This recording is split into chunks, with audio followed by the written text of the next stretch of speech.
So, ich glaube, ich bin live, ja? Ich konnte mich da gerade eben selbst nicht sehen. Okay, heute ist Donnerstag, today is Thursday. Oh, almost, I don't know, must have been thinking in German. Today is Thursday, and it's the 17th of February, 2022, and I'm still reading out of Lydia, which is a follow-on story from Bliss After Life, which I started in 2006, long time ago, I know. And Bliss After Life, I finished it in 2017. It is a book about, a story about Bliss, who died after her 95th birthday, was discovered by her daughter Holly, who is in her late 50s. And so the story goes on with Bliss, and it follows her into the afterlife, and Lydia is a story about reincarnation. My dog has just sat himself here next to me. I hope he's not snoring. And I'm well into the story of Lydia. I'm continuing here now, chapter 58, which plays in December 2012 at the refuge. It's the younger ones who are remaining at the refuge because I continue. At the refuge. Once Holly, Chris, Susan and Dave had left, they all tidied up, and Faye had managed to get Lydia to sleep. When she came down the stairs, everybody had settled in the kitchen. It always seemed to be the warmest place in the house, and Melanie and Tony, Anna, Peter and Ben were sitting at the table laughing. "You know Joseph?" Anna asked her when Faye had sat down. "Yes, your bump." Faye looked around. "And do you know Jacob?" Faye raised her eyebrows in question. "Well, we just realized that twice recently someone referred to Joseph." That was the name Melanie brought through for Anna. Faye nodded. "But for some reason, he was referred to as Jacob as well, and no one said anything." "Oh yes, now I know what you mean. That's funny. So what is it to be?" She was laughing. "JJ." Ben was giggling. It had been his idea. They had been sitting talking, and Ben referred to Joseph. That was when Tony said, "I thought it was Jacob." They were not always all together, and it had been Tony who said maybe it should be both, as he had always thought that Joseph was a little biblical, and Jacob somehow fit better in his mind. They were both names easy in most languages. He smiled, and Faye thought that this was perfect. She liked JJ. JJ sounds cool. Pete was also much happier about that name. He found Joseph gave him a little picture of a boy, of an angelic little boy. Jacob made him think of Jacob's ladder. JJ was great. Everyone agreed. They sat at the table, and Tony asked if they should play cards. He and Ben often, with Pete, had been playing card games a lot in the old days. His grandparents had loved board games, and the boys had often played with them. Omi Bliss liked easy card games, and the boys had enjoyed visiting as children and then as teenagers, and both of them were always up for games. Faye had never played cards, but she was eager to learn, and after the cards were fetched and drinks refilled, music turned on quietly, they started explaining to Faye and Anna the point of a German card game they learned as youngsters, called Piken, and it was obviously very similar to the English trump, or maybe something similar. Anyhow, the ace trumps it all, and they got into a trial play to get them into the swing of it. The boys all had their strategies and managed to confuse Faye, but the game was in swing. Chapter 59. Steve and Silvana. They'd had a fantastic time in Egypt. Both found the trip far too short. They had loved the busy Cairo streets, the views, even the heat was great. Silvana loved the markets, and escaping the English November weather had been an excellent idea. Steve had read almost all of The Only Planet of Choice aloud to Silvana. He had downloaded it on his Kindle, and they both had enjoyed going through it together. The subject matters had been amazing, and being in Egypt gave them a resonance which may not have been so poignant if they had been in Sweden or elsewhere. There was information on the seedings of humanity, and they now knew what was meant by the opposition, a dark force in on the planet, It had been published in 1993, that book, and David had remarked that the cover-up of so many facts must have been well planned. Silvana couldn't wait to meet the other members of their little research club.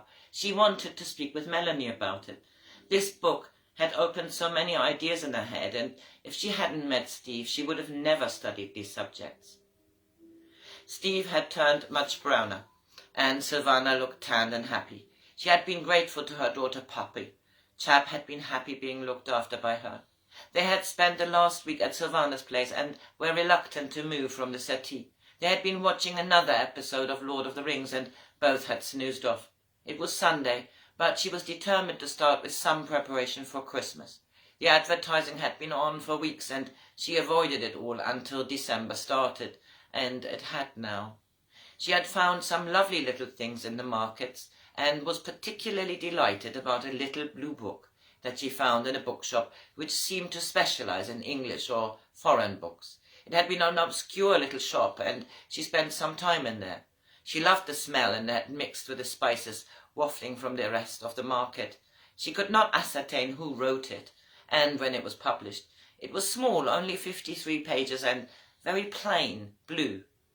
The blue bore the words, "We are not alone, there is no end," and under it, "Remove your fears, the acceleration of change continues." It showed some graphics, and when she saw on page 10, mind, in brackets source, soul, in brackets unbalanced positive, and spirit, in brackets unbalanced negative, she got excited. It was hers for £10, and she decided not to bargain, which made the bookseller very happy. After finding an old copy of The Winged Pharaoh, a Joan Grant book, she paid for her purchases. Joan Marshall Grant was one of her favourite authors, and she was sorry they did not have more of hers. She believed the man was not the owner of the shop. He was Egyptian, and his English was not very clear. Above the door it said, "Roger Redfern, seller of a variety of books." "The little man did not look like a Roger," whispered David to her when he came to see what was taking her so long. Silvana was tempted to ask about the owner, but they decided that their stomachs needed filling, and she was happy to have found two such unusual books. She still had not read the little blue one yet. She got up to switch the TV off, the DVD off, and turned the lights on. It was a grey day. "What shall we eat?" She had started to get hungry. Steve felt lazy. "Shall we just order a takeaway? I really don't fancy cooking." "Okay, and you know what? I ordered double, and we have lunch sorted for tomorrow." Silvana went into the kitchen to get her mobile and found and ordered the food. They both fancied Chinese, and their local takeaway was not far away. She decided to shower and get ready for the day. Steve had wanted to talk to David about some of the furniture which he had mentioned in the summer. Steve still had connections in the trade, and there were some nice pieces. She went to look into the bag with the presents they had bought during their trip. Here it was, the little blue book, the size of an exercise book. She glanced through it, and her eyes fell on a poem, showing dolphins and whales, on page 46. She read it slowly. "Life. It's dark, it's warm, I feel the fluid on my face. Another go in this dense place. What this time? Who will I be? As I face this new reality, remembering the times before, do I really need to come once more? First it starts, then it ends. Just one more time to make amends. This endless journey, evermore, to do the things I missed before. One last word before I go. How much do I need to know?" It made her well up. Profound words. She looked back and saw UFO cover-ups on page 28. Her eyes widened. They might be covering more than pages. Page 36 mentioned the opposition. She had to show this to Steve. "Steve, do you come up?" "Oh, I don't know what happened there, and I don't know when." "Steve, come up for a minute," she shouted down the stairs, and he hurried up. "What happened?" "Nothing." Silvana was laughing. "I hadn't fallen in the shower." Steve joined her laughter, as he had slipped during their holiday and had a hard bump on his backside. "You know the little book I bought at Roger Redfern's, along with The Winged Pharaoh?" Both I consider a find. Look at this." She showed him the pages, and they sat down to look at the beginning. Then they looked at each other's eyes wide. Steve had been looking for a publishing date or the name of an author, but there was only a small tiny writing on page 2, which said, "No personal recognition is wanted or personal gain through money. This is why there are no names accredited to this work or prices on this publication." Steve looked at the large page where it said, "For further reading, although there are many good reading sources, below are just small samples. For more on the bigger picture, read." "The Only Planet of Choice," Steve read aloud. "Wow!" Silvana exclaimed. "That is truly amazing." They looked at each other. "Can you hear the Twilight Zone music?" "It's unbelievable." Steve looked at the other recommendations. He had read the Celestine prophecies, and so had Silvana. They recommended books about UFO cover-ups. Above Top Secret by James Redfield, and mentioned David Icke. They both had heard of him, but they were both startled with the first recommendation. "Let's make a point of reading this. It's only 53 pages, and it will be interesting to see how it resonates with what we have learned from The Only Planet of Choice. We only have a couple of chapters left on that one. And you know, I'm going to give David a ring. Apart from the furniture, this is much more an interesting subject to talk with him about. You best get into the shower now, or we never get going." He was still shaking his head. "I take this downstairs with me, darling. I want to read some to him." Steve took the little blue book, and Silvana stepped into the shower. So, chapter 60, I think it's chapter 59. Yeah, this was continued. Chapter 58 was entitled The Refuge, and the next chapter is 59, and it's entitled Susan and David, and I have to see whether I lost anything here. Bye. Happy Thursday night.